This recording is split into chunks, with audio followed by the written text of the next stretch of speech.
সহজাত প্রবৃত্তি কী আর সহজাত প্রবৃত্তির কতকগুলো বৈশিষ্ট্য রয়েছে সেগুলো আজকের আমি আলোচনা করব।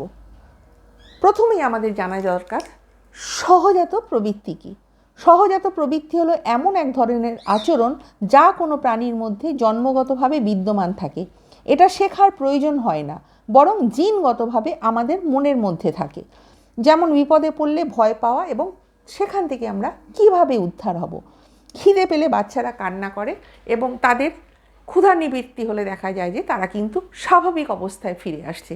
তাই বোঝা যাচ্ছে যে প্রবৃত্তি যেগুলো এগুলো কিন্তু স্বাভাবিক এবং স্বাভাবিক আচরণ একটা নির্দিষ্ট প্রাণীর মধ্যে নির্দিষ্ট সময় সংগঠিত হয় এবং সেই আকাঙ্ক্ষাগুলো মিটে গেলে দেখা যায় যে সেই প্রবৃত্তিগুলো অটোমেটিক্যালি কিন্তু নির্দিষ্ট সময়ের মধ্যে আর সেগুলো পরে প্রচ্ছন্নভাবে থাকলেও পরে কিন্তু দেখা যায় যে সেটা কিন্তু আর হচ্ছে না।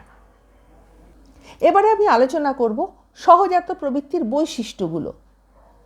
নাম্বার 1, প্রবৃত্তি হলো জন্মগত বা বংশগত, এটা কখনো অর্জন করা যায় না। প্রাণী জন্মগত সূত্রে এই সব প্রবৃত্তির অধিকারী হয়, এগুলো শিক্ষার দ্বারা অর্জন করা যায় না।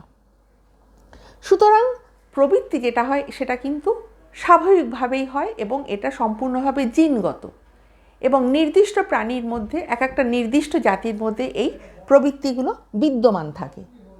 নাম্বার 2, সহজাত প্রবৃত্তি জন্মগত হলেও সব প্রবৃত্তি জন্মের সময় থেকে কাজ করে না। পাখির বাসা বাঁধার প্রবৃত্তি বা ডিমে তা দেওয়ার প্রবৃত্তি কিংবা মানুষের যৌন প্রবৃত্তি জন্মের পর থেকে নিজেকে কখনোই ব্যক্ত করে না। নির্দিষ্ট সময় হলে দেখা যায় যে তারা বাসা তৈরি করছে এবং সেটা কখন হয়, যখন তাদের ডিম পাড়ার যখন সময় হয় সেই সময় কিন্তু তারা বাসা তৈরি করে। সুতরাং দেখা যায় উপযুক্ত সময় এগুলো আত্মপ্রকাশ করে। কিন্তু বাচ্চাদের যে স্তন্যপানের প্রবৃত্তি কিংবা পাখিদের যে খাবার ঠুকরে খাওয়ার প্রবৃত্তি এগুলো কিন্তু জন্মের পর থেকে কাজ করে ঠিকই, তারপরে কিন্তু একটা নির্দিষ্ট সময় পর্যন্ত এগুলো বিদ্যমান থাকে, তারপরে দেখা যায় যে এগুলো আর থাকে না। নাম্বার 3, প্রবৃত্তিমূলক কার্যগুলো শিক্ষাপ্রসূত না হলেও এগুলোতে দক্ষতার অভাব হয় না। প্রথম প্রচেষ্টাতেই পাখি নিখুঁতভাবে বাসা নির্মাণ করে। আমরা যদি বাবুই পাখি বা দর্জি পাখি যাদের বলা হয় তাদের ক্ষেত্রে আমরা যদি দেখি তারা এমনভাবে প্রথমেই বাসা তৈরি করে মনে হয় যে যেন কোনো একটা দক্ষ নিপুণ কারিগর সেই বাসাটা তৈরি করেছে, কিন্তু এটা দেখা যায় যে তাদের কিন্তু এটা একটা সহজাত প্রবৃত্তি এবং তারা কিন্তু এটা জন্মসূত্রেই পেয়ে থাকে। কিংবা এই যে মৌমাছি এরা যে মৌচাক তৈরি করে এটা কিন্তু কখনোই শিখে তৈরি করে না, এটা কিন্তু তারা দেখা যায় যে সম্পূর্ণভাবে সহজাত প্রবৃত্তির সাহায্যেই এগুলো তৈরি করে থাকে। নাম্বার 4, প্রবৃত্তিজাত আচরণের সর্বপ্রধান বৈশিষ্ট্য হচ্ছে এর উদ্দেশ্যমূলক দিকটা। প্রবৃত্তিজাত আচরণ উদ্দেশ্যহীন নয়, বরং এটা একটা বিশেষ উদ্দেশ্য বা লক্ষ্যে উপনীত হবার জন্য এর উদ্ভব হয়ে থাকে। নাম্বার 5, সহজাত প্রবৃত্তি যদিও প্রাণীর কোনো না কোনো উদ্দেশ্য সাধন করে, তবুও সেই উদ্দেশ্যটা সম্বন্ধে প্রাণীর মধ্যে পূর্ব থেকে কোনো সুস্পষ্ট চেতনা থাকে না। এগুলো প্রাণীর জৈবিক চাহিদা মেটায় ও আত্মরক্ষা এবং স্বজাতি রক্ষায় সহায়তা করে। বলা যেতে পারে প্রবৃত্তিগুলো হলো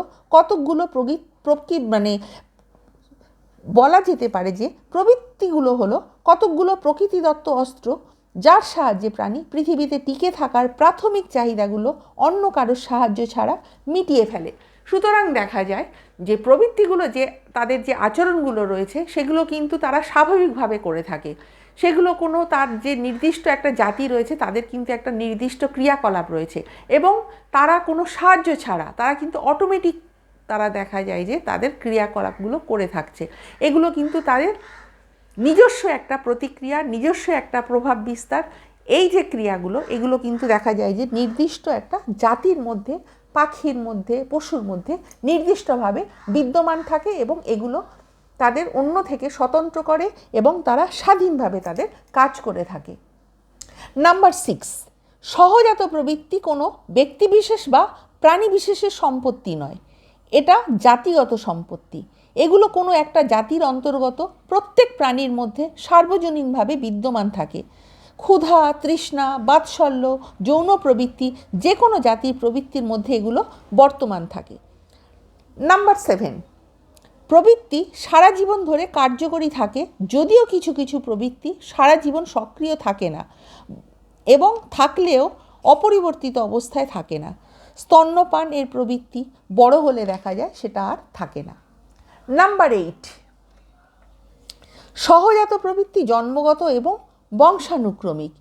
একই প্রবৃত্তি একইভাবে আত্মপ্রকাশ করে, এই জন্য প্রবৃত্তিজাত আচরণের মধ্যে কিছুটা যান্ত্রিকতা লক্ষ্য করা যায়। নাম্বার 9, সহজাত প্রবৃত্তি ও বুদ্ধির মধ্যে বিশেষ কোনো সম্পর্ক নেই। বুদ্ধিজাত আচরণ পরিবর্তনধর্মী, কিন্তু প্রবৃত্তিজাত আচরণ পূর্ব নির্ধারিত ও অপরিবর্তনীয়। আর বুদ্ধিজাত যে আচরণগুলো সেগুলো কিন্তু দেখা যায় যে সময় বিশেষে সেগুলো পরিবর্তন হয়। তারপরে যত মানুষ যত আপ টু ডেট করা যাচ্ছে তত দেখা যাচ্ছে সেগুলো কিন্তু আরও ডেভেলপ করা হচ্ছে। বুদ্ধিজাত আচরণ, বুদ্ধির যত বিকাশ হবে তত দেখা যাবে যে ডেভেলপ হবে, তত উন্নতি হবে। কিন্তু প্রবৃত্তিজাত যে আচরণগুলো থাকে সেগুলো কিন্তু সম্পূর্ণভাবে ন্যাচারালি, সেগুলো কিন্তু প্রকৃতিদত্ত এবং একটা নির্দিষ্ট প্রাণীর মধ্যে সেগুলো কিন্তু তারা জিনগতভাবে পেয়ে থাকে। এগুলোকে কেউ কখনো পরিবর্তন করতে পারে না। তাই প্রবৃত্তিজাত আচরণ হলো পূর্ব নির্ধারিত এবং অপরিবর্তনীয়। নাম্বার 10, সহজাত প্রবৃত্তির প্রতিক্রিয়া কিন্তু দেহের কোনো একটা বিশেষ অংশের প্রতিক্রিয়া নয়, এটা সমগ্র দেহযন্ত্রের প্রতিক্রিয়া। নাম্বার 11, সমগ্র পরিস্থিতির প্রতিক্রিয়া হিসাবে সহজাত প্রবৃত্তির প্রকাশ ঘটে। নাম্বার 12, প্রাণীর শারীরিক সংগঠনের সঙ্গে সহজাত প্রবৃত্তির বিশেষ সংযোগ রয়েছে। নাম্বার 13, সহজাত প্রবৃত্তি প্রধানত কর্মপ্রবণতা। এই কারণে আবেগের সঙ্গে প্রবৃত্তির উল্লেখযোগ্য পার্থক্য রয়েছে। আবেগ হলো এক প্রকার অনুভূতি, কিন্তু প্রবৃত্তি হলো কর্মপ্রবণতা। আর এই কর্মপ্রবণতা হয় যার যত প্রবৃত্তি যার যত স্ট্রং থাকে তার তত কর্মপ্রবণতা কিন্তু দেখা যায় যে খুব ভালো। তাই প্রবৃত্তির বশে কিন্তু দেখা যায় যে তারা কাজ করে থাকে। আবেগ অন্তর্মুখী, প্রবৃত্তি বহির্মুখী। কিন্তু ম্যাকডুগালের মতে প্রত্যেক প্রবৃত্তির একটা কেন্দ্রগত প্রক্ষোভ রয়েছে। এই প্রক্ষোভটা কার্যকরী না হলে প্রবৃত্তি আচরণটা সংগঠিত হয় না। তবে এই প্রবৃত্তি প্রক্ষোভ সম্পর্কটি অবিচ্ছেদ্য কিনা সে বিষয়ে মনোবিজ্ঞানীদের মধ্যে মতবিরোধ লক্ষ্য করা যায়। আমার ভিডিও তোমাদের ভালো লাগলে লাইক, কমেন্ট, শেয়ার এবং সাবস্ক্রাইব করতে ভুলো না। নেক্সট টাইম আমি আরও একটা নতুন ভিডিও নিয়ে তোমাদের সামনে উপস্থিত হব।